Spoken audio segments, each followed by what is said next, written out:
Saúdo a todos com a paz do Senhor, falando EBD de volta nesta feita com as lições bíblicas CPAD, Sala dos Jovens. Hoje a lição de número 13, também nós vamos falar sobre conselhos para uma vida autêntica. Esta lição ela vai ser ministrada no dia 30 de março de 2025.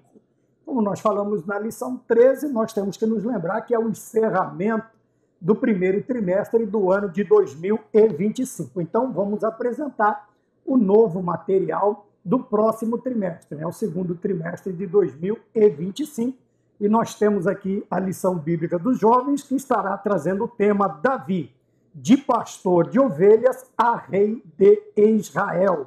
Fé em ação em meio às adversidades da vida. Então, este será o novo trimestre, a partir, se não me engano, do dia 6 de abril, a primeira aula será dia 6 de abril, e nós temos aí uma semana antes, nós estamos postando a aula, tá bem? Então, este é o material da Sala dos Jovens, tá bem? E também agradecerem mais um trimestre a sua companhia, a sua oração, tá bem? Você participar, curtindo, comentando, compartilhando, dando sugestões, tá bem? Tudo isso tem nos ajudado muito também a nos preocuparmos, principalmente, obviamente, cada novo inscrito, isto vai aumentando a preocupação em mantermos a qualidade doutrinária, a qualidade ortodoxa, a qualidade da palavra, do ensino que nós estamos, ou das análises que nós estamos trazendo. Na realidade, nós estamos aprendendo juntos. Então, muito obrigado pela sua participação, obrigado pelos muitos inscritos que nós temos. Se você ainda não se inscreveu, sentir no coração de se inscrever, por favor, nos ajude a dar mais visibilidade, curtindo, comentando, compartilhando. Também você é peça vital, você é uma peça vital deste programa, desta escola, desta aula, deste canal que nós estamos usando ora para falarmos da palavra de Deus. Como eu disse, sem mais nem delongas, Deus abençoe, muito obrigado. E vamos então para a lição de número 13, como eu disse, o tema Conselhos para uma Vida Autêntica, tá bem? O texto principal se encontra na primeira carta aqui de João, o capítulo 1, versículo de número 9, que está escrito assim: se confessarmos os nossos pecados, ele é fiel e justo para nos perdoar os pecados e nos purificar de toda a injustiça. Como eu disse, 1 João, capítulo 1, versículo de número 9, tá bem? O resumo da lição, ela nos ensina que na carta de Tiago encontramos importantes conselhos para que tenhamos uma vida cristã frutífera, abundante, tá bem? Vamos também para os objetivos da lição. Primeiro, conscientizar a importância da oração. 2, compreender o poder da confissão.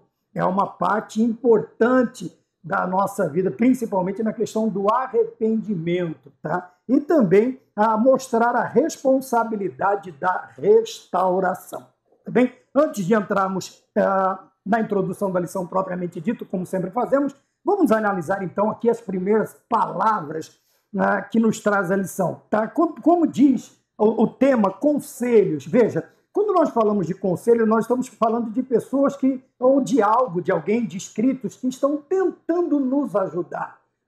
Hoje em dia, infelizmente, nós temos aí uma visão falsa de que conselho, do que a pessoa tentando ajudar está tentando controlar a nossa vida, controlar as nossas famílias, controlar as nossas finanças. Não, são meros conselhos, simples conselhos. E o conselho, obviamente, o sábio, ele vai ponderar e acatar, e o tolo, infelizmente, ele vai largar de mão e vai dizer: você não tem nada a ver comigo. Porém, nós temos aqui, no tema da lição, conselhos para uma vida autêntica. Quando nós falamos de autenticidade, nós falamos de verdade, nós falamos de legitimidade, de uma vida legítima, legitimamente cristã, no nosso caso, uma vida verdadeiramente cristã. Quando falamos de autenticidade, nós estamos falando de algo também que você pode comprovar. E a partir de que momento nós podemos provar algo? Podemos comprovar algo analisando, prestando atenção, acompanhando, porque a Bíblia nos fala que nós temos aí uma tão grande nuvem de testemunhas. Quer dizer que aquela nuvem de Hebreus capítulo 11, de Hebreus capítulo 12, uma tão grande nuvem de testemunhas, nós temos também, hoje nós fazemos parte desta nuvem, quer dizer, este número de pessoas que testificam do amor e da salvação de nosso Senhor Jesus Cristo através da sua conduta, quer dizer, através da sua vida, do seu modo de viver,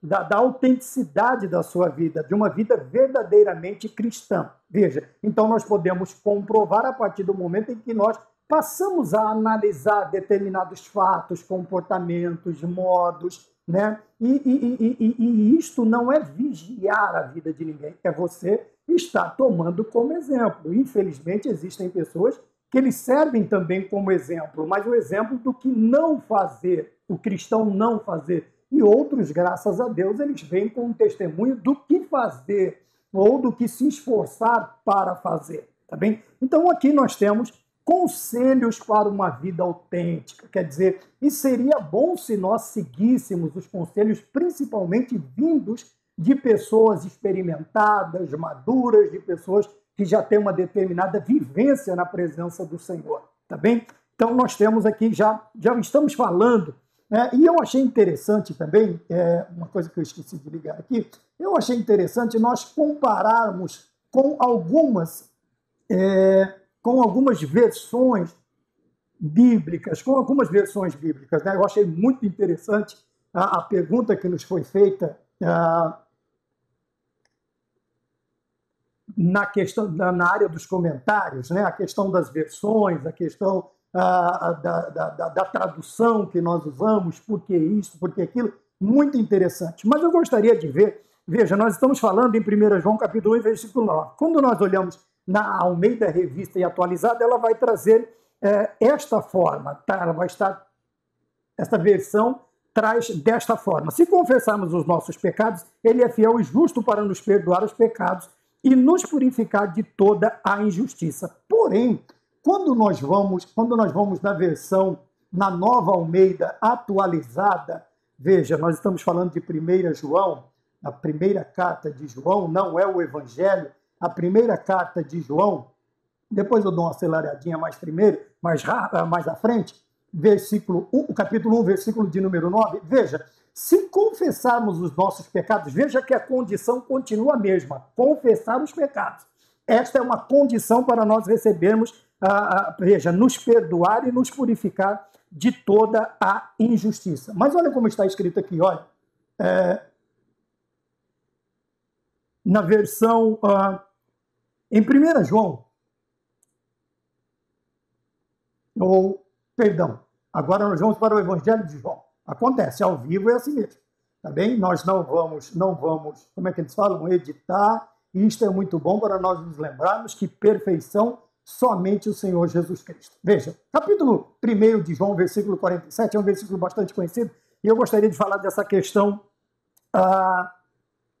de uma vida autêntica. Olha, quando Natanael se aproxima do Senhor Jesus Cristo, nas versões, na Almeida Revista e Atualizada e na Revista e Corrigida, ele vai dizer: eis aí um judeu em quem não há dolo. E nós estamos falando de autenticidade.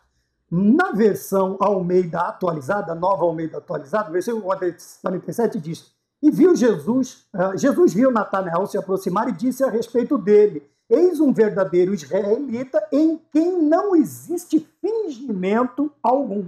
Não existe fingimento algum. Então, uma vida autêntica, uma vida verdadeiramente cristã, ela está isenta da questão do fingimento.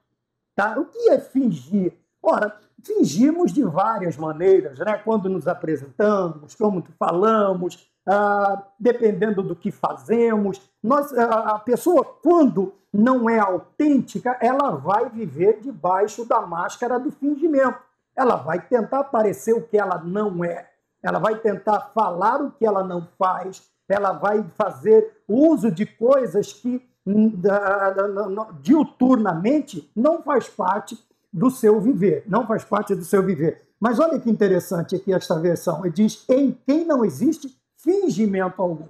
Tá? Nas versões revista e corrigida, revista e atualizada de Almeida, nós vamos ver que ele traz em quem não há dolo. O Senhor Jesus Cristo já destacou na vida de Natanael um judeu, um israelita, que não existia dolo na vida, que não tinha fingimento, que não tinha falsidade, tá bem? E ele podia comprovar isso. Por quê? Porque o conhece desde o princípio. O Senhor Jesus Cristo conhece desde o princípio. O Senhor vai falar, ele vai perguntar para ele, de onde o Senhor me conhece? Ele disse, antes de Felipe chamá-lo, eu já tinha visto você debaixo da figueira. Veja que era uma particularidade que somente, talvez, Natanael e seus pais conheciam. Talvez seria isto, exposto isto historicamente, né? Uma situação em que Natanael se encontra, mas se encontrou na infância, mas que ninguém sabia. E ele reconhece o Senhor como mestre e Senhor da sua vida, né? Senhor e Rei, o Senhor é o Rei de Israel, o mestre, o Senhor é o Filho de Deus.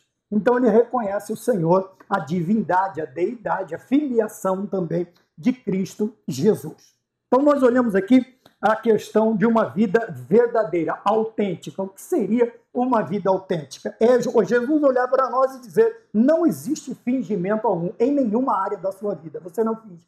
Você não finge ser um bom marido, você não finge ser um bom pai, você não finge ser um bom filho, você não finge ser um bom aluno, um bom professor, um bom superintendente, um bom pastor. Você não finge, você não precisa estar debaixo de uma máscara, você é autêntico. Quer dizer, você é verdadeiro, você é legítimo. E os conselhos é para isto, para que não vivamos uma vida de engano, de fingimento.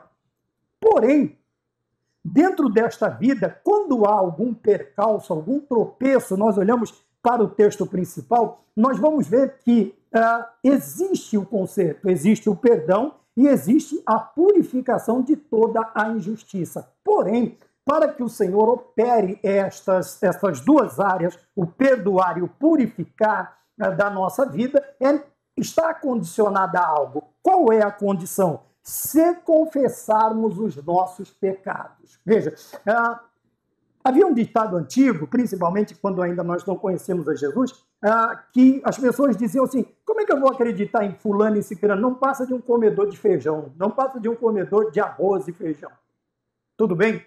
Porém, há uma condição para nós recebermos tanto a purificação quanto o perdão, ou vice-versa, tanto o perdão quanto a purificação. Nós precisamos confessar os nossos pecados.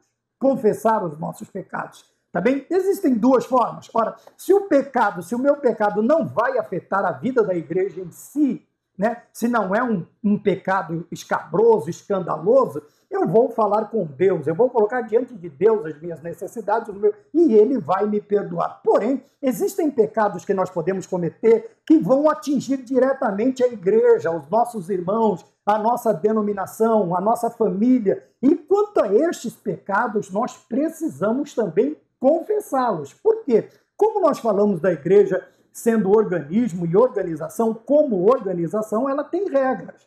E algumas regras justamente ponderar sobre as nossas falhas, qual o grau da gravidade dos nossos atos. E alguns, infelizmente, necessitam ser tratados com um pouco mais de cuidado. Também é onde nós falamos aí, antigamente usava-se uma palavra um tanto quanto forte, a exclusão, ou agora usa-se algum tipo de disciplina, tá bom? Um mês, meses, tá bem? E isso é imposto por quê? Porque há uma regra, há uma legislação dentro da organização. No organismo, ao confessarmos o pecado de Deus, se formos sinceros em nosso arrependimento, logicamente que o perdão de Deus ele porém, veja, até o próprio apóstolo Paulo diz o quê? Com aquele rapaz que estava vendo a nudez de sua madrasta, lá na igreja de Corinto, ele diz, olha, lance para que seja pisoteado, lance fora para que seja pisoteado pelo diabo, mas que ele seja o quê?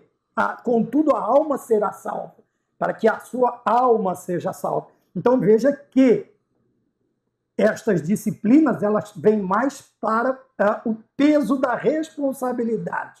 o peso da responsabilidade. E, obviamente, vai ser acompanhado para ver se houve realmente o abandono do dito pecado e também se houve realmente um arrependimento genuíno, tá bom? E isso acontece em todos os sentidos. Se você transgredir a lei da sua cidade, você sofrerá sanções de ordem pública, de segurança pública, ou um funcionário, se ele transgredir as leis da empresa, ele será punido segundo as diretrizes da empresa. Então, nós vemos que tudo isso, tá bem? Porém, a igreja também, como organização, ela tem a sua legislação, ela tem as suas leis para que não haja uma debandada geral para o pecado. É óbvio que aqueles que são chamados, que são salvos verdadeiramente em Cristo Jesus, eles não vão acompanhar. Mas alguma parte da igreja vai querer acompanhar, dizendo assim,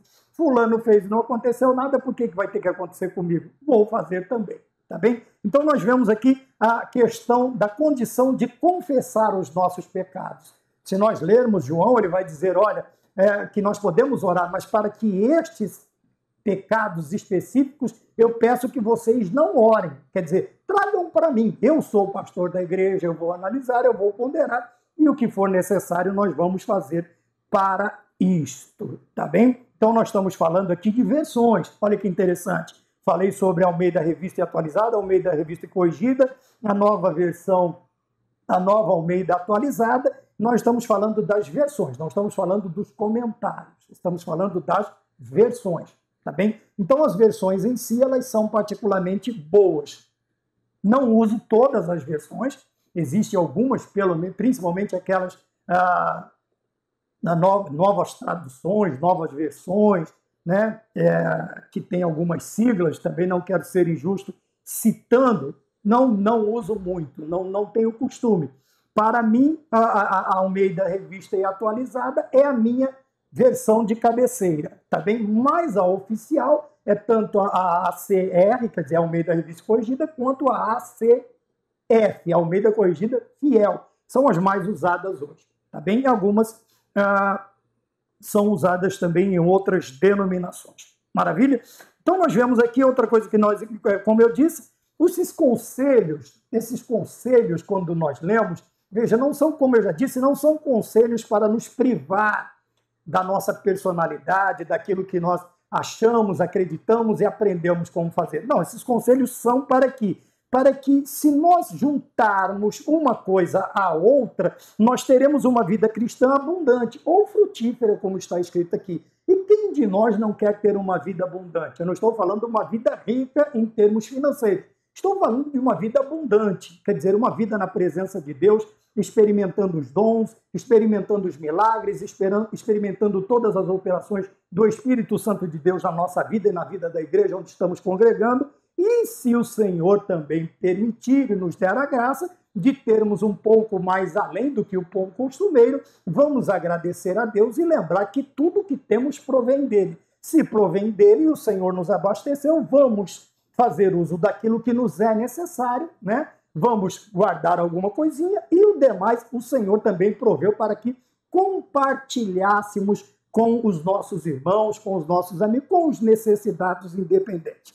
Tá bem? Então nós vemos aqui a primeira página, nós já analisamos isso aqui. Dentro dos objetivos nós temos três áreas importantes na vida do cristão. A oração, a confissão e a restauração. Tá? A oração, obviamente, é quando nós vamos buscar a Deus. A confissão é uma oração, uma penitência que nós vamos fazer. Nós vamos confessar, colocar diante de Deus os nossos pecados. Porém, esta confissão ela tem que ser verdadeira, tá bem? Ela não pode ser fruto de um remorso, tem que ser fruto de um arrependimento verdadeiro. Nós já falamos várias vezes sobre isso. Para quê? Quando nós confessamos, aquele que confessa e deixa alcança misericórdia, enquanto eu me calei os meus ossos se secaram. Veja, esta confissão ela é necessária. Para quê? Para que haja restauração. Se precisamos de uma restauração é que algo foi corrompido, foi quebrado, foi destruído. E isto precisa, principalmente porque o pecado, ele nos desliga da presença de Deus. Não é Deus quem se afasta de nós, nós nos afastamos. mas o nosso pecado, como diz Isaías, faz com que ele cubra os seus olhos de diante de nós, e ele não ouça as nossas orações por causa das nossas transgressões, Então, é principalmente essa religação, essa ligação com Deus que foi interrompida por causa do pecado, ela precisa urgentemente ser restaurada. Por quê? Porque Deus é a fonte de vida, tá bem? Deus é a fonte de tudo que nós necessitamos para ter uma vida tanto espiritual quanto uma vida, vamos dizer assim, humana. A vida humana depende dos favores de Deus, depende. Veja que pessoas entram em estágios, infelizmente, de enfermidade, de problemas, e eles são muito abastecidos do vil metal, do dinheiro. Mas todo o dinheiro deles não é suficiente para restaurar determinadas coisas. Veja, não lhes restaura a saúde, não lhes restaura casamentos, não lhes restaura a comunhão com os filhos, não restaura a comunhão com os pais, não restaura quase todas as áreas, ou vamos dizer, todas as áreas da vida do homem, elas não podem ser restauradas pelo dinheiro, tá bem? E vamos evitar aquela gracinha que o dinheiro não compra felicidade, não traz felicidade, mas manda buscar nenhum e nem outro, tá bom? Nenhum e nem outro. E o cristão não pode entrar dentro dessas conversas escarnecedoras, né, que eles chamam de piadas, de anedotas. Nós precisamos ter cuidado. E quando nós confessamos e abandonamos, esta restauração ela é feita. Esta religação, principalmente com Deus, ela é restaurada, a nossa ligação com Deus. Aqui, tudo aquilo que o pecado desligou, agora está sendo restaurado por causa da oração, da confissão. Tá bem? Então, nós precisamos nos ater a estes 3 pontos principais. Quando nós vemos na introdução, eu separei aqui uma frase que está escrita assim. Quando nós lemos a carta... Por que nós lemos? Eu vou fazer isso aqui numa pergunta. Por que nós lemos a carta de Tiago? Veja, primeiro, para uma vida cristã autêntica. Primeira coisa, quem gosta de ler a carta de Tiago, apesar dela ser bastante incisiva, né, algumas igrejas dizer duro-nos é este discurso, porém, todo desejo, quando o Espírito Santo inspirou Tiago a escrever esta carta, nós vamos ver que é para quê? Para que a vida seja uma vida cristã autêntica, quer dizer, verdadeira.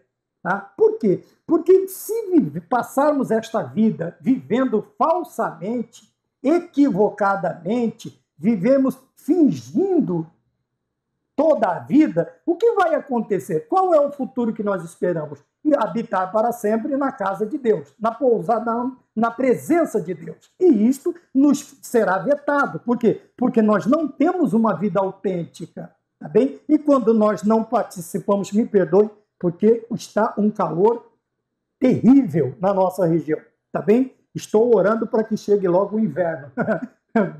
Milagre, tá? Isso é um milagre, eu orar pelo inverno, para chegar logo o frio. Mas vejamos bem, primeira coisa que eu tenho, depois o Tiago, o que ele faz? Ele oferece conselhos valiosos a respeito do quê? Da vida frutífera, de uma vida autêntica, tá? De uma vida que você vai viver em abundância. Se nós tão somente suportarmos o peso da palavra e nos colocarmos debaixo da vontade de Deus, que nos é ensinada através desta carta, nós passaremos a viver o quê? Uma vida autêntica, porque esta carta ela está recheada de conselhos valiosos a respeito disto que de outros temas também, não só de uma vida abundante, mas também, ou de uma vida autêntica, mas também por causa da oração, da confissão e da restauração que nós acabamos de falar. Nós veremos muitos conselhos dentro destes 3 pontos em particular. Né? 3 pontos relevantes está na lição para uma vida cristã frutífera. A relevância da oração, o poder da confissão e a restauração em Deus. Tá bem? Quando nós olhamos no primeiro ponto, a importância da oração, é o tópico de número 1, o subtópico 1 diz, a oração, primeiro, é uma resposta adequada para todas as situações da vida.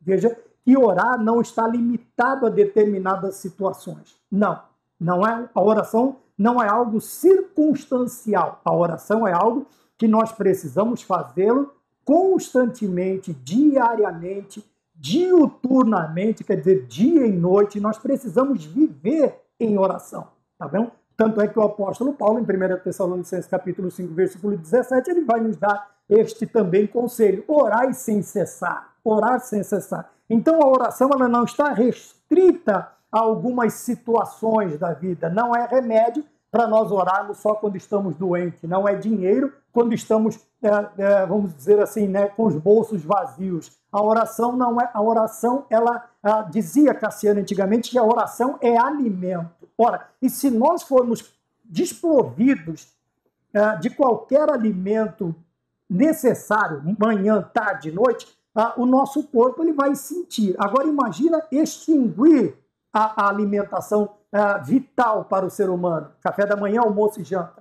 O que vai acontecer? Disse que, excetuando os momentos de milagres que Deus deu, o ser humano ele consegue viver sem alimentação e sem água 72 horas, quer dizer, 3 dias. Depois desses 3 dias, ele vai definhar. Talvez de sede ele morra mais rápido, a vida se extingua mais rápido, tá bem? Então veja, ela é uma resposta adequada para todas as situações da vida, todas as situações da vida. Se você está triste, ore. Se você está alegre, ore, tá bem? Mas a Bíblia diz que está alegre, canta. Então canta e ora, ou ora e canta, tá bem? Faz os dois ao mesmo tempo que vai ser uma benção. Então deve ser a nossa primeira ação em qualquer circunstância.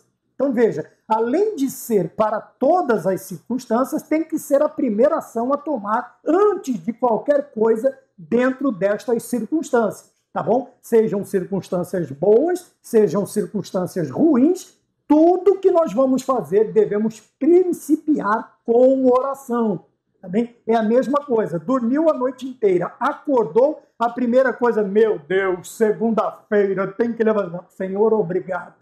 Obrigado. Você está sentado, está acordando. Você vai dizer, Senhor, muito obrigado. Deitei, dormi em paz e o Senhor me deu a graça de acordar para mais este dia, independente se é segunda ou se é sexta-feira. Tá bem? Existem pessoas que têm o costume de ficar maldizendo o primeiro dia. O primeiro dia, vamos dizer assim, o primeiro dia da semana é o domingo, mas o primeiro dia de trabalho da semana, que é a segunda-feira. E tem crentes entrando nesse embalo de ficar amaldiçoando, xingando a segunda-feira, sendo que todos os dias, esses dias foram feitos por nosso Deus. Então eu acordo na segunda-feira de manhã e digo, este dia foi o Senhor quem fez para nós. Então nós vamos fazer o quê? Alegremos-nos nele. Então veja, a oração então é a primeira ação. Se você vai tomar uma decisão, se você vai dar uma palavra, qualquer palavra, né? Se você vai conversar, se você vai responder a alguma coisa, o que você for fazer, você tem que fazer primeiramente debaixo de oração. Primeira coisa, a oração, porque na oração nós temos o direcionamento de Deus para os nossos atos, tá bem? Outro ponto que eu separei, a oração nos ajuda a manter uma conexão com Deus. Ora, se nós conversamos, se os nossos familiares, parentes estão longe, nós falamos pelo WhatsApp, ligamos, mandamos um sinal de fumaça, escrevemos uma carta, não sei qual meio, mas nós procuramos nos manter conectados, né, com a nossa família, principalmente irmãos, filhos, os pais, quando ainda os têm, os avós, quando ainda os têm, aquela parte mais estreita da família. Aquele nó mais arrochado, como diz o nordestino, aquela parte mais da família mais que os laços estão mais estreitados. Veja, a oração faz isso entre nós e Deus. Nós não permitimos, quando nos mantemos em oração, veja, ela é tão importante a oração, que quando nós não interrompemos a oração, veja, nós também continuamos conectados com Deus. Isto é interessante. Por quê? Porque aí você diz assim, mas irmão Maurício, como que eu vou orar? Andando, deitado, sentado, em voz alta, em voz baixa, em pensamento. Você não tem uma posição, lógico, você está na igreja, pode ajoelhar? Ajoelha. Se não pode, senta. Você está em casa, pode ajoelhar? Pode. Está enfermo, está na cama? Ore. O Senhor Deus sabe da nossa situação. O negócio aqui não é tanto a posição. Se você pode pôr o rosto no pó, faça isso também. Mas se não, mas irmão Maurício, eu não tenho condições, eu estou acamado. Ore acamado. Ore acamado. O rei orou e o Senhor deu a ele mais 15 anos de vida. Ele voltou 15 graus no relógio de sol, no relógio de Acais. Então veja, nós precisamos nos preocuparmos com o relevante, não com o secundário. Tá bem? Eu preciso orar, mas não tem como eu ajoelhar. Ora em pé. Ora sentado, ora deitado. Eu estou debaixo aqui, caiu um trem embaixo de mim, eu preciso orar. Ore debaixo do trem. E o Senhor vai fazer o milagre desse trem, esse objeto sair de cima de você. O Senhor Deus lhe dará graça, enviará alguém e um milagre vai acontecer. Eu creio assim, eu creio deste jeito. Por isso eu acho tão importante a questão da oração. Outra parte interessante da lição é que a prática regular da oração reflete uma vida centrada em Deus. Por quê? Todas as vezes que nós nos colocamos humildemente em oração na presença do Senhor, o que nós estamos falando tanto para as pessoas quanto para Deus? Que a minha vida está centrada em Deus, tá? E Deus é o centro da minha vida. A minha vida é uma vida cristocêntrica. Eu dependo dele, eu preciso dele. Eu conto com ele todos os momentos da minha vida. Então, veja, reflete uma vida centrada em Deus. Quer dizer que a sua vida está totalmente voltada para a pessoa bendita de nosso Senhor Jesus Cristo. Você está dizendo assim, sem o Senhor não dá, sem Jesus não dá. Não dá, não tem nada que fazer se Jesus não estiver. Moisés chegou a essa conclusão dizendo, não me faça subir se o Senhor não estiver conosco. Não me faça sair deste lugar. Então o Senhor disse, minha glória vai diante de vocês. Tá bom assim? Tá bom assim, vamos embora. Então a oração ela é importante. Agora nós vamos falar do ponto 2, que é a oração da fé. Veja, toda oração deve ser feita com fé. Toda oração deve ser feita com fé. Ora, sem fé é impossível agradar a Deus. Porque aquele que o busca, Hebreus capítulo 11, versículo de número 6, nós estamos praticamente calvos de saber, né, deste versículo. Que quem se achega a Deus precisa crer que ele é galardoador dos que o buscam. Então, a fé, ela é imprescindível. Toda oração tem que ser feita com fé. Porém, a oração da fé torna-se eficaz porque se baseia, veja, a oração da fé, qual é a base da oração da fé? Confiança nas promessas de Deus e na sua capacidade de operar milagres. Pontos cruciais na vida de um cristão que acredita num Deus soberano e todo-poderoso. Soberania porque nós estamos fiados nas promessas de Deus. E como Deus é soberano, independente das circunstâncias, independente de qualquer coisa, está tudo debaixo das potentes mãos de Deus. Nada foge ao seu controle. Então nós podemos orar com fé, né? Podemos orar a oração da fé, a oração com fé. Podemos orar com fé por quê? Porque o Senhor é soberano e as suas promessas não falham, não caem por terra. Então nós podemos confiar. E depois a capacidade de operar milagres. Aqui nós falamos do Deus, do El Shaddai, do Deus Todo-Poderoso. Por que oramos com fé? Oramos com fé por causa da capacidade. Nós confiamos na capacidade de Deus de operar milagres, apesar de muitos cessacionistas estarem pontos, né, colocando ponto final em coisas que Deus não colocou nem ponto e vírgula, né, continua da mesma maneira, enquanto os racionalistas, enquanto uma série de coisas que nós já estudamos, para nós não usarmos muitos termos, veja, nós continuamos confiando na capacidade de Deus de operar milagres. Tá? E milagres, ele foge, vamos ver, das ações normativas, normais que nós estamos acostumados a ver. O milagre é algo que você vê e não consegue explicar. Alguém perguntou para um recém-curado, mas você não fazia tal coisa? Aí ele falou, Jesus passou lá e mandou eu, mas ele é um mentiroso. Ele disse, se ele é mentiroso, eu não sei que ele me curou. Não sei como explicar, não tem como explicar. Eu não sei, simplesmente meus olhos, a minha vista, a minha visão, ela foi restaurada. Simplesmente eu comecei a enxergar. Alguns já não visão desde a infância ou já nasceram cegos.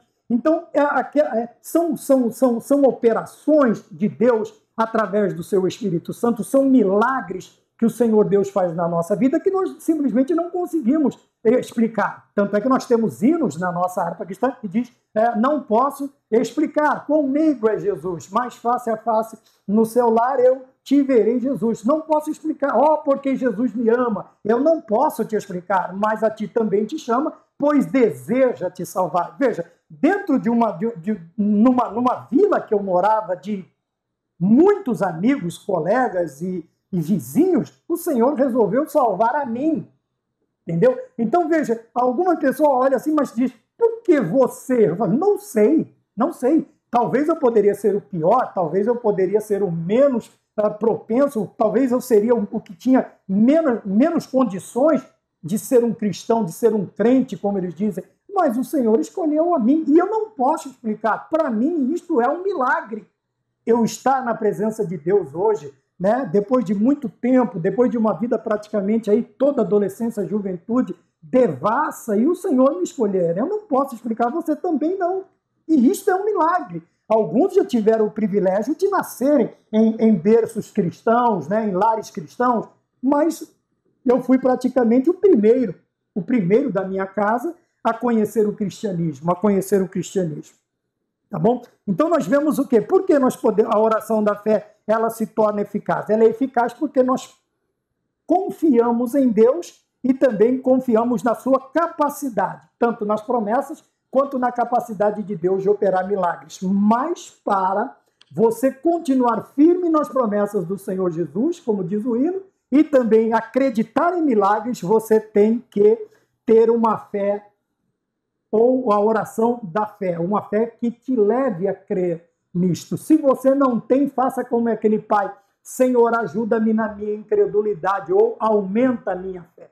Tá bom? Vamos mais adiante? Veja, mas a fidelidade de Deus. Por que ele fala da fidelidade de Deus? Porque a nossa oração ela não está baseada, ela não está alicerçada nos nossos méritos.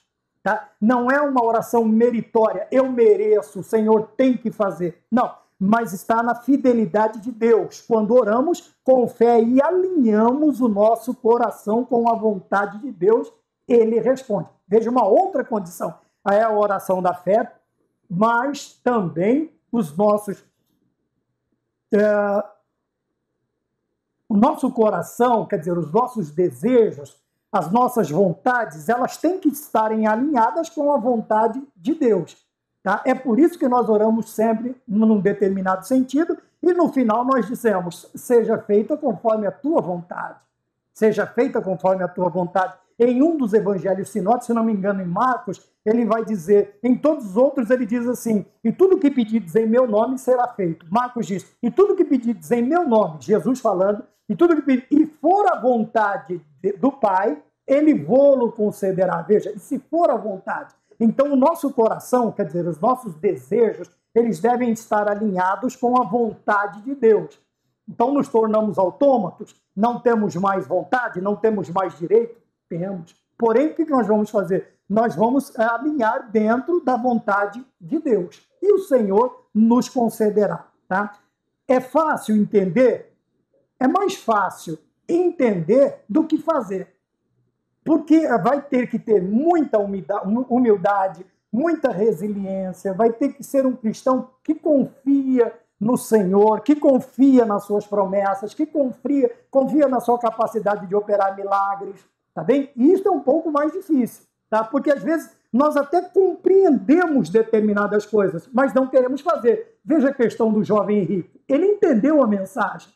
Quando o Senhor disse para ele, vai, vende tudo que você tem, dá ao pobre e depois me segue. Mas antes ele reconhece Jesus Cristo como sendo bom, que ele leva para o céu, que ele é a salvação, que ele veio de Deus, mas, veja, o seu coração não se alinhou com a vontade de Deus. Ele preferiu continuar com as suas riquezas e, infelizmente, né, nós não temos, depois disso, não temos nenhuma informação do que acontece. Esperamos que ele, lá na frente, tenha repensado a sua decisão e feito certo. 3. Oração pelo próximo. Então, nós falamos da oração, a oração da fé, e agora a oração pelo próximo. A oração em favor do próximo promove a comunhão e revela amor e nos leva a experimentar a presença de Deus. Então, 3 coisas interessantes. Comunhão, amor e a presença de Deus na nossa vida. comunhão? É você estar ligado, é você estar junto, é você estar próximo, é você estar preocupado. Então, quando falamos de amor, é quando nós também olhamos para o nosso próximo. Veja, e o que é amor? O amor, a visão primária de quem ama é ver o bem do seu objeto. E ele vai fazer de tudo, até mesmo, às vezes, negar-se determinados privilégios para que o seu objeto de amor esteja feliz, ou seja feliz. Né? É uma relação de entrega. É uma relação de entrega. Infelizmente, é uma via de mão única, muitas vezes, infelizmente. O certo seria uma via de mão dupla, o ideal, mas não dá para viver de certo ideal e esperar que a vida seja um mar de rosas. Mas veja, o Senhor Jesus Cristo nos amou de uma tal maneira que ele nos deu a sua vida, ele nos amou sendo nós ainda pecadores. Veja, então não tinha como ele pedir ou exigir nada em troca.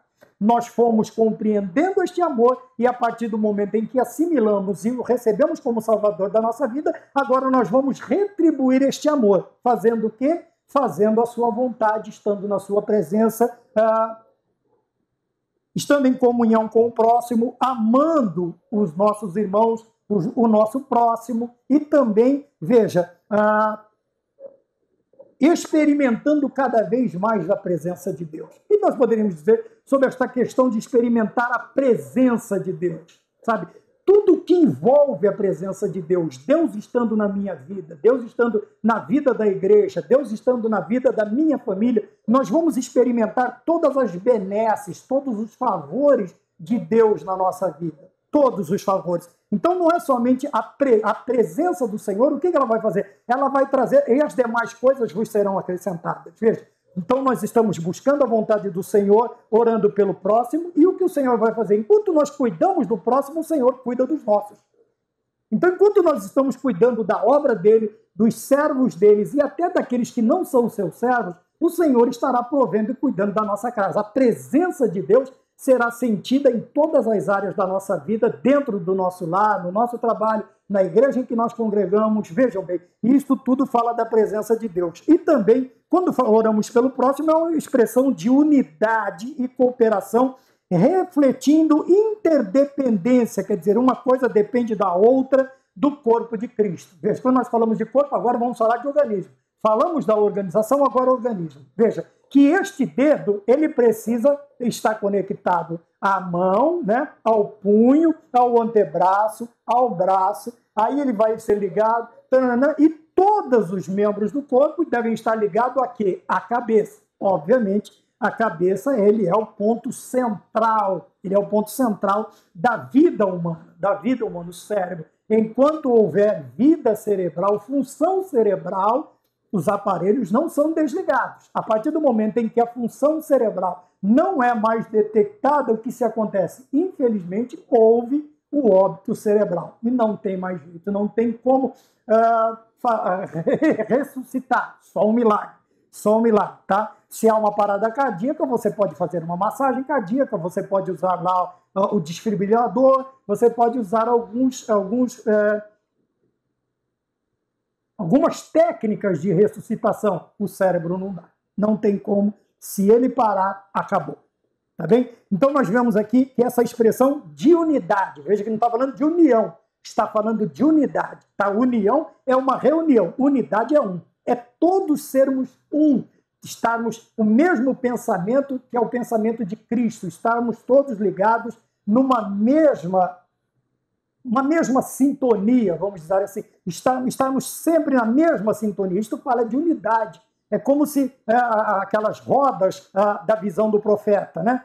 Eram 4 rodas, porém elas não se moviam, elas não precisavam se virar. Ela simplesmente para o lado que ela ia, ela virava sem precisar fazer uma volta, um ângulo de 180 graus, ou 360 graus, ou 90 graus. Ela simplesmente ia, voltava para a esquerda, para a direita, para a lateral, para a frente, na diagonal para a direita, diagonal para a esquerda. Por quê? Porque elas eram 4, mas eram uma unidade. Tá bem? Era 4, vamos dizer, praticamente em uma. Se você ligasse, se você pintasse, você teria uma esfera. Você teria uma esfera. Tá bem? Isso é uma outra situação. E aí nós vamos devagando. Então, essa expressão de unidade e cooperação, quer dizer, trabalhar juntos uns pelos outros, refletem o quê? A interdependência do corpo de Cristo. Aí nós já estamos falando de todos os membros do corpo cuja cabeça é Cristo, tá bem? Então nós estamos falando agora do organismo, a igreja como organismo. Falei na questão de alguma autuação que seja necessária feita. Então, organização, como organização, ela tem esta função. Agora, não estamos falando da igreja como organismo. Estamos falando sempre destas duas partes da igreja, tá bem? Então, se você olhar outras aulas, você vê outros vídeos que temos no canal, você vai tendo uma ligação. É lógico que vai bastante tempo, porque as aulas são bastante compridas. Tá bem? Então, nós falamos sobre a importância da oração. A oração da fé e a oração pelo próximo. Tá bem? Não podemos estar centrados tão somente nos nossos umbigos, tá? Ou aquilo que nós achamos que precisamos mais do que os outros. Tá bem? Aí sim é que eu tenho que fazer aquela oração intercessória, porque eu sei que o Senhor Deus também valoriza esta unidade, tá? A união e a unidade da igreja. 2, o poder da confissão. Aqui vem um dos pontos importantes e que estão se perdendo com o tempo. Eu me lembro antigamente quando alguém achava que tinha, às vezes eram, mas aquilo estava incomodando o irmão, não importa se para mim parecia irrelevante, se para mim, se para o dirigente parecia algo infantil. Não é. O problema é que estava incomodando o irmão. Então ele fez o certo. Ele ia até a frente no dia da ceia e ele sentia no coração de pedir perdão por alguma atitude, palavra, ou por pensamento, sei lá, o que ele tivesse feito. Tá bem? Alguns foram tendo isto como algo irrelevante. Não sei até que ponto alguém pode chamar isto de irrelevante. Porque se está incomodando o irmão, isto vai fazer com que ele perda a paz, que ele fique sem paz, que ele fique sem aquela confiança, ele agora não tem mais temor, ele tem medo. Tá bem? Então nós não podemos julgar, porque cada um tem o seu sentimento, a sua forma de sentir. Então se ele sentiu no coração, ela sentiu no coração de ir lá à frente e pedir o perdão, ora, nada mais justo do que perdoarmos. E nada de julgar, nada. Mas por causa dessa bobeira, para você, para mim, pode até parecer algo, sei lá, pueril, mas para a pessoa está angustiando o seu coração, a sua mente. Então nós precisamos tomar cuidado, tá bem? Então nós vamos falar agora sobre o poder da confissão. Veja, primeiro, a confissão de pecados. Eu separei aqui o que é confessar pecados. Primeiro é reconhecer e confessar os nossos pecados. Primeiro eu preciso reconhecer, sabe? Como uma pessoa que está enferma. Existem pessoas que eles relutam em procurar um tratamento, por quê? Para eles, principalmente vícios. Porque para eles não têm problemas, eles não têm nenhuma doença, não tem nenhum problema, não tem nada acontecendo com eles. Mas os vícios estão destruindo a sua vida, estão destruindo a sua família, estão destruindo a convivência no local de trabalho, mas ainda eles não conseguiram enxergar este problema. Tá? Até o momento em que a pessoa reconhece realmente que está doente. Quando ela reconhece isto, veja, reconhecer, ele vai confessar, ele vai chegar num parente, na esposa, no marido, nos filhos, no pai, na mãe, e vai dizer assim, olha, eu preciso de ajuda, eu estou doente. Tá bem? E isso, obviamente, quando ouvimos, quando uma pessoa chega até nós e fala isso, é de uma alegria muito grande, porque abre espaço para o tratamento. Nós vamos ver, abre espaço tanto para a operação de Deus, quanto a ajuda da comunhão, da interdependência, tá? Dos irmãos. Vai abrir espaço para que a gente possa entrar e tentar ajudar, né? E Deus vai operar o milagre na vida dele. Então, depois disso, o que nós fazemos? Confessando o pecado. A partir do momento em que a pessoa ela vai ser aconselhada de que ela precisa confessar-se. Logicamente que ela vai precisar primeiro com Deus. Lembra da outra fala que eu disse? E depois, dependendo da situação, ele vai ter que se confessar também com o seu líder, com alguém de confiança, com um crente mais maduro, com um crente mais experiente.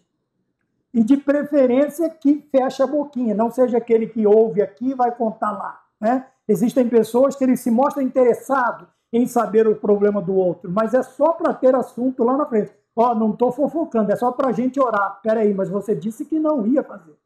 Esse negócio de é para a gente orar é nada, é só pretexto para fofocar mesmo.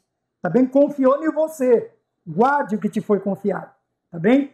Tá? Guarde o que te foi confiado. Por quê? Quando confessamos nossos pecados, traz o perdão divino. Primeiro, perdão divino. Depois, restauração física. Nós sabemos que o pecado afeta a saúde física também.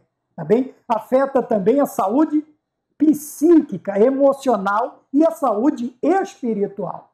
Então, veja, nós temos problemas em nós temos problema com os outros, porque quando o nosso psíquico, quando a nossa mente está afetada, nós estaremos vivendo num modo de desconfiança, num modo de descontrole, num modo de constante irritação, e isso vai afetar os nossos relacionamentos externos. E quando restaura emocional, espiritualmente, nos religa, lembra, a restauração nos religa novamente com Deus, e aquilo que o pecado destruiu, agora tudo é refeito. E nos liberta também do peso do pecado. Este peso do pecado é aquele que vai fazer com que a pessoa desanime de tudo, sabe? Pare com tudo, vai andar espiritualmente arqueada, encurvada, porque o peso do pecado faz com que essa pessoa ela viva constantemente triste, tá? O diabo acusando, o mundo acusando, as pessoas que o conhecem vão acusá-los também. Agora imagina a pressão em cima desta pessoa, imagina. Mas quando nós reconhecemos isso e confessamos os nossos pecados, traz o perdão divino. E o perdão, o que ele faz? Restaura fisicamente, emocionalmente e espiritualmente e tira o peso. Por isso Jesus Cristo disse no capítulo 11 do Evangelho de Mateus: vinde a mim todos vós que estáis cansados e oprimidos pelo peso do pecado, e eu vos aliviarei. O Senhor ele vai retirar este fardo e colocar o seu fardo que é leve e suave. Aprendei de mim que sou manso e humilde de coração. Tá bom? 28 a 30 do capítulo 11 do Evangelho de Mateus. Vamos mais adiante. Quando nós confessamos e o perdão ele é trazido, cria um ambiente de responsabilidade e apoio dentro da comunidade cristã. Por quê? Porque a igreja tem que ter esta sensibilidade de reconhecer que o irmão está tentando melhorar. Que o irmão está tentando melhorar. E eu espero estar falando a professores, superintendentes, pastores, tá bem? Não somente, talvez, e se for a classe dos adultos, aqui no caso os jovens, se tiver algum adulto, esta é a nossa responsabilidade, veja, de criar um ambiente, tá? Depois da confissão, seja pública ou privada, um ambiente de responsabilidade e apoio dentro da comunidade cristã. Por quê? Veja, a coragem, vamos chamar assim, que este irmão teve que obter para se confessar. Existem pecados gritantes dentro, né? Se bem que não há distinção, pecado é pecado, mas na nossa visão existem alguns pecados que fazem a pessoa abrir a boca, né? E o que acontece? Ao invés disso, o que nós precisamos fazer? Criar um ambiente para que a pessoa se sinta bem. Se sinta bem porque ao invés de ele ser condenado por aquilo que ele fez, ele vai ser acolhido, ele vai ser tratado, ele vai ser abraçado, ele vai ser carregado nos braços no momento de necessidade. Ele sabe que ele não está sozinho neste processo de restauração, de recuperação. E depois, mais adiante, nós vemos que a confissão é um ato de coragem, acabei de falar, e humildade que nos leva a uma maior intimidade com Deus e com os outros. Obviamente que este ato de coragem e de humildade vai criar em nós também, vai derrubar barreiras. Sabe aquela barreira de que todo mundo está olhando para mim, me condenando? Tudo que as pessoas estão conversando um pouco mais distante ou um pouco mais baixo, estão falando de mim, essa questão ela vai desaparecer. Por quê?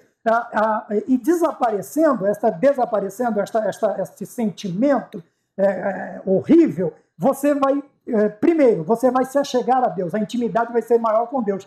Veja que quando Adão e Eva eles transgridem, a primeira coisa que fazem é se esconder. Quando nós confessamos, nós nos achegamos mais a Deus. A tendência é nós irmos para perto dele, porque agora nós não temos mais medo, nós estamos confiantes nele. Tá? Esse temor me leva para perto de Deus, esse respeito vai me levar. E também com os meus irmãos. Tá? Eu não vou querer viver isolado, não vou achar que todo mundo está falando de mim, todo mundo está me criticando. Não, pelo contrário. Eles me abraçaram, criaram um ambiente de responsabilidade e também de apoio, então eu vou até eles, eu vou ter o prazer de estar em comunhão com os meus irmãos. Tá bem?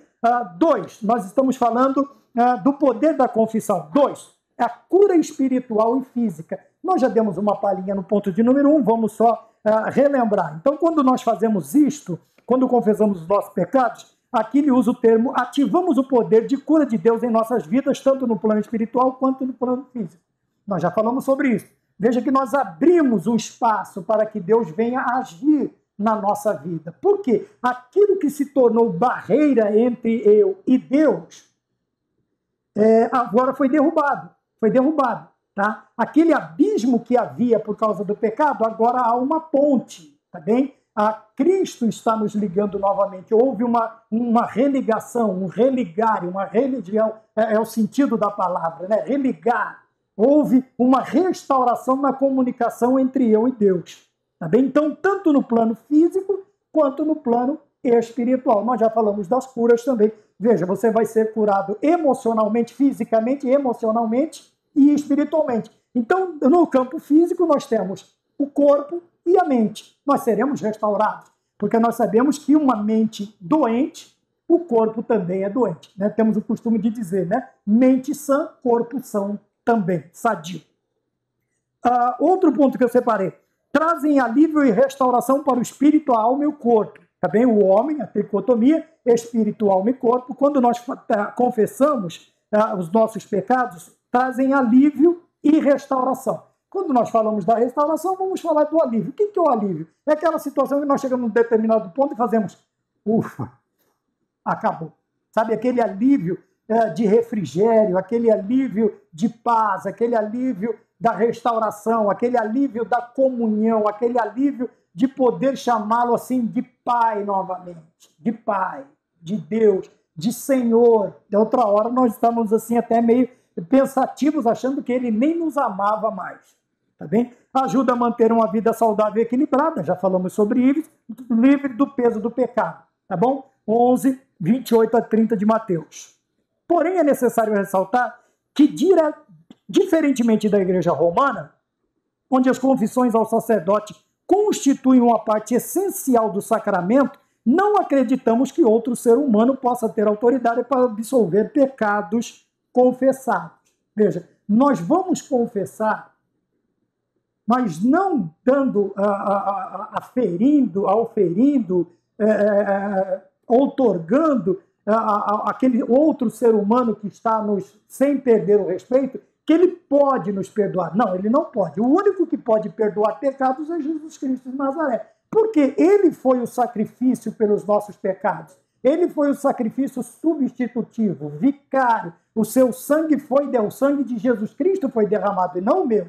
Então, a partir do momento que eu me confesso com alguém ou alguém se confessa comigo, é para que juntos nós possamos buscar a presença de Deus, buscar aquele que pode perdoar pecados. Se andarmos na luz como ele na luz está, temos comunhão uns com os outros. Comunhão uns com os outros. E o sangue de Jesus Cristo, seu Filho, nos purifica de todo o pecado. 1 João capítulo 1, versículo 7.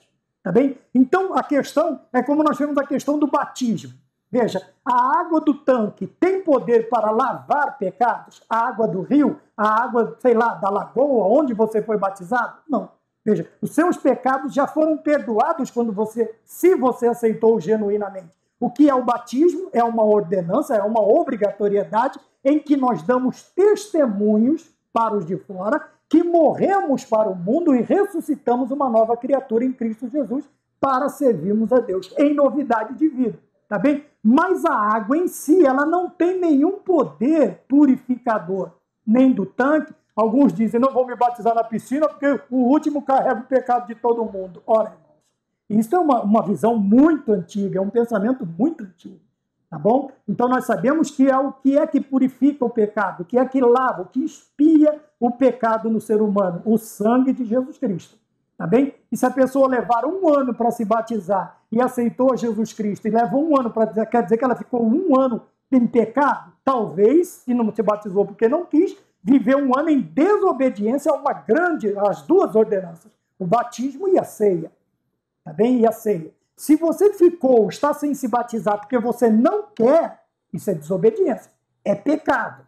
Tá bem? É pecado. E também mostra que você não aceitou Jesus Cristo genuinamente. Porque depois de um tempo de discípulo, também não vai aceitar Jesus e pular dentro de um tanque d'água. Também não é assim. Tá? Você vai passar por um processo, você vai aprender, nós chamamos de discipulado e tal. E você, assim, depois de tudo, você saber onde você vai entrar, com o que você vai ter que viver, ou o que você vai ter que deixar de viver, e você tomar a decisão, você precisa tomar a decisão do batismo. Tá bem? Desculpa a digressão, mas é algo que a gente precisa, eu senti e que precisava explicar esta situação. Tá bem? Porém, os nossos pecados, eles são expiados, apagados, cobertos, lavados, perdoados pelo sangue de Jesus Cristo, nosso maravilhoso Salvador. Maravilhoso Salvador. Tá bem? Então nós temos aqui, falamos sobre a cura espiritual e física, porém a questão nos detém nisso aqui. Veja, ao nos confessarmos, o poder de perdoar não está naquele que ouve a nossa confissão. Não. Ele pode até nos indicar determinadas coisas, se tiver uma sanção maior que nós precisaremos responder, tudo bem, mas a questão de perdoar o meu pecado somente Jesus Cristo de Nazaré. Não me isenta isto de confessar o meu pecado. Lembra, se ele vai ofender a igreja, se ele ofende os membros da igreja, se ele ofende a minha denominação, se o meu pecado ele é um pecado digno de reprimenda, eu preciso confessar também. Tá bom? Vamos então para o ponto de número 3, na questão da confissão. Veja, ele vai falar sobre esta oração debaixo de uma confissão.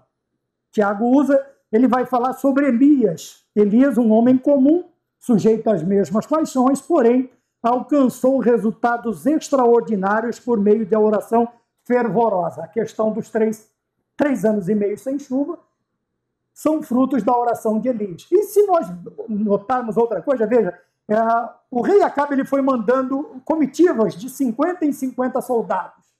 E eles chegavam nele e diziam assim, homem de Deus, venha conosco. Aí ele dizia, se eu sou o homem de Deus, caia fogo do céu e consuma a estes 50. Sobrava um para contar a história, vinha mais 50, veio mais 50, até que o último se dobra não diante de Elias, mas diante de Deus. Eu também sou um servo de Deus. Elias, vem comigo. Tá? Não faça a mesma coisa com estes que estão comigo. Olha que oração maravilhosa. Eu também sirvo, Elias, ao mesmo Deus. Tá bom? Mas é minha função. Vem comigo, por favor. Senão, nem eu, nem você. Tá? E vamos voltar agora à questão principal, que é Elias falando para Acabe. Então, vamos ficar 3 anos e meio sem chuva. E foi 3 anos e meio de grande tribulação. É que eu lembrei da expressão de Apocalipse. Sem chuva, nada, nem cultura agrícola, nem cultura pecuária, nem vida humana. Não havia nada para o povo se alimentar e nem beber. Né? Nem beber, até o ponto de alguns praticarem aí, infelizmente, praticarem até canibalismo, porque estavam totalmente distanciados da presença de Deus. Então, veja, ele está ressaltando aqui a questão de Elias ser um homem igual a nós, sujeito às mesmas paixões, um homem comum. Porém, a eficácia da oração não depende da nossa perfeição, mas, veja, da nossa fé e persistência. Tá bem? Então, veja, aí tem pessoa que fala assim, não, eu vou orar quando eu me santificar mais, vai ser difícil. Eu vou aceitar Jesus quando eu parar com isso, com aquilo, vai ser difícil. Então nós precisamos ir, mesmo com as nossas, eu não estou falando de pecados, cometendo pecados e fazer. Não, mesmo com as nossas limitações, nós podemos confiar na resposta de Deus. Por quê? Porque a oração ela não depende da nossa perfeição, mas de uma fé e de uma persistência, quer dizer, você manter-se constantemente em oração por aquilo que você precisa, acreditando piamente em Cristo Jesus, que Ele é poderoso para responder às nossas orações.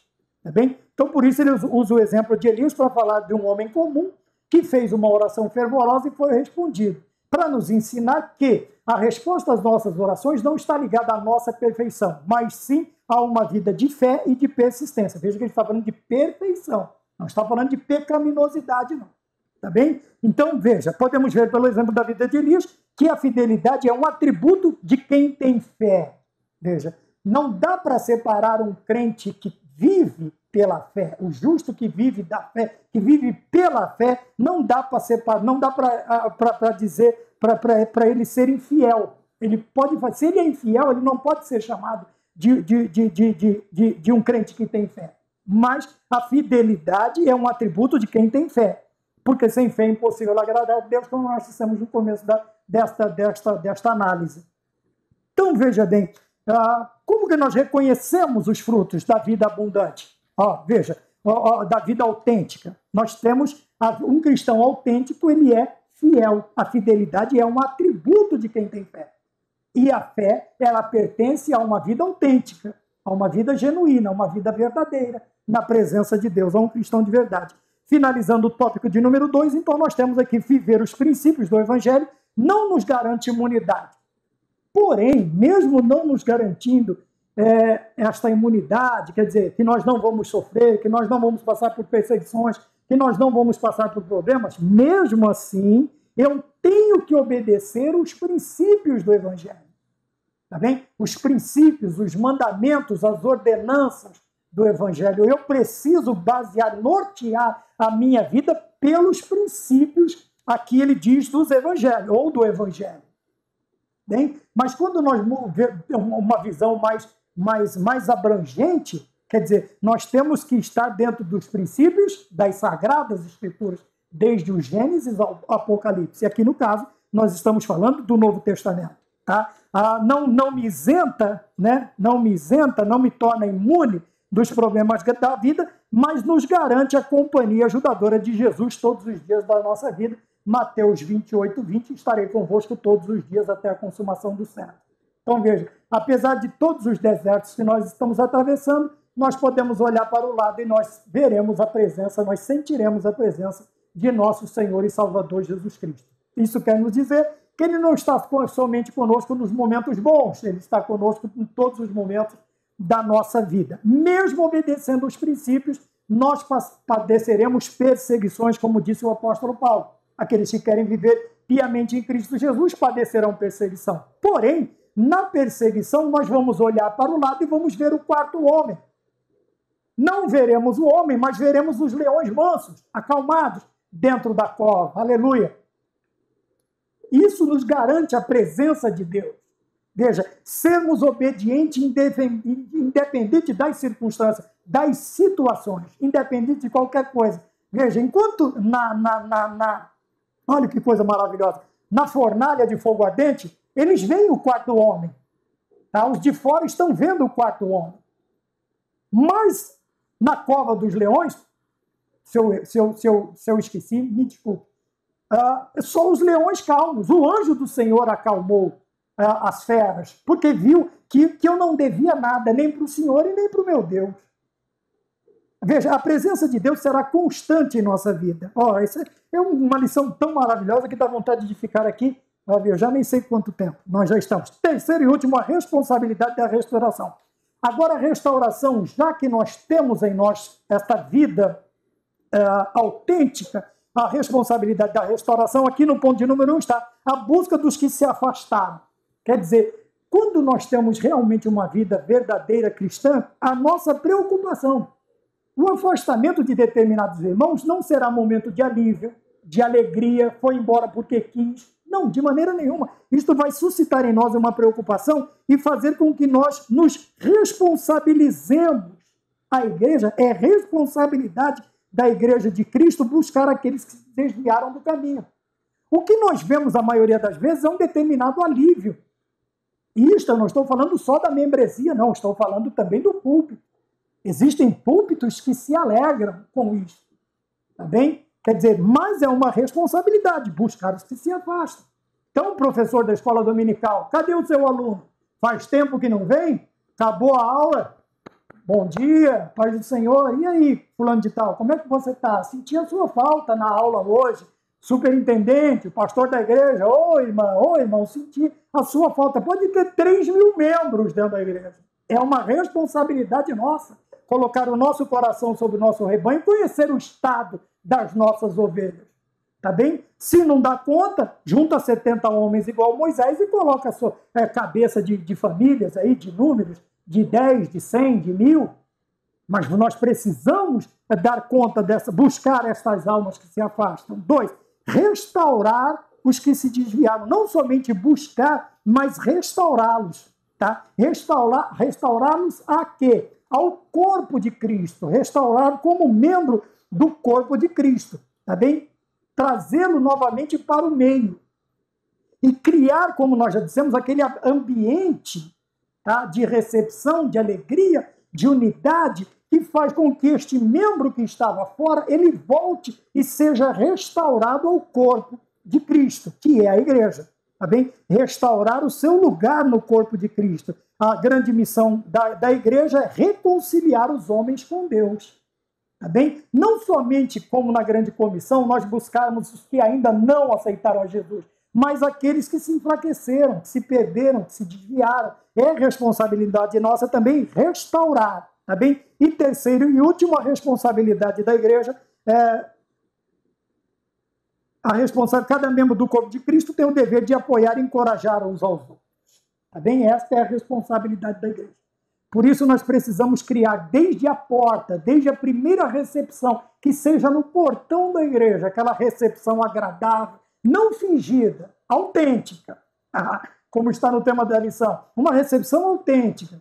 Que alegria ter você. Boa noite, senhor, boa noite, senhora, boa noite para as crianças, né? Como é que vocês estão? Estão bem? Puxa, estamos felizes em tê-los aqui conosco, tá bem? Posso anotar o nome de vocês para apresentar, para o pastor apresentar lá na frente e dar um bem-vindo para a família? Se a família aceitar, amém. Se a família não quiser, não tem problema.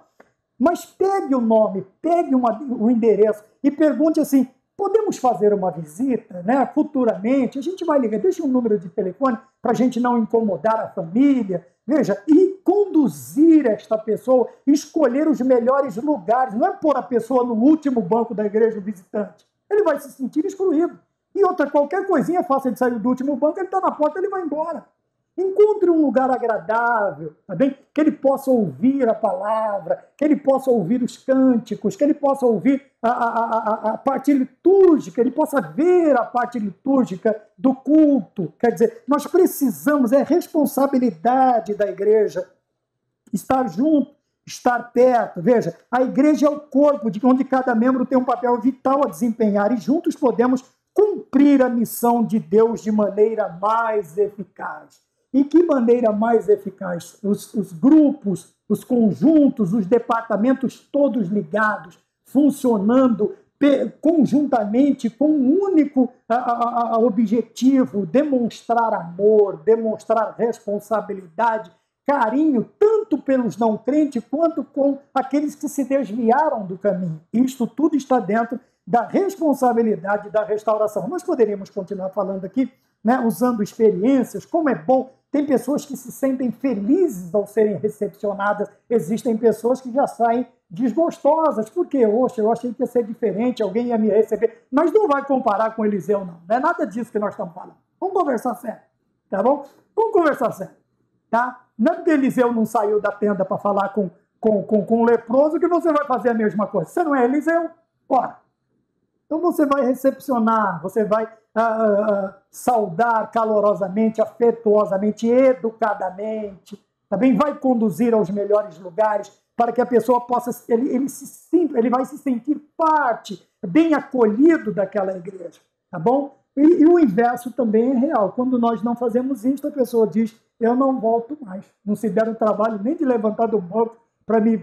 Eu fiquei que nem uma mosca morta no meio da igreja e perdido, porque eu nunca tinha ido, era a primeira vez, ninguém veio me atender. Tá bom? Vamos pensar nisso? Por quê? Veja, a última lição é uma vida autêntica, uma vida verdadeira. Conceitos, são conceitos. Acata quem quiser, desacata ou não aceita quem não quiser. Mas são conselhos para uma vida verdadeira, legítima, sem falsidade, tá bem?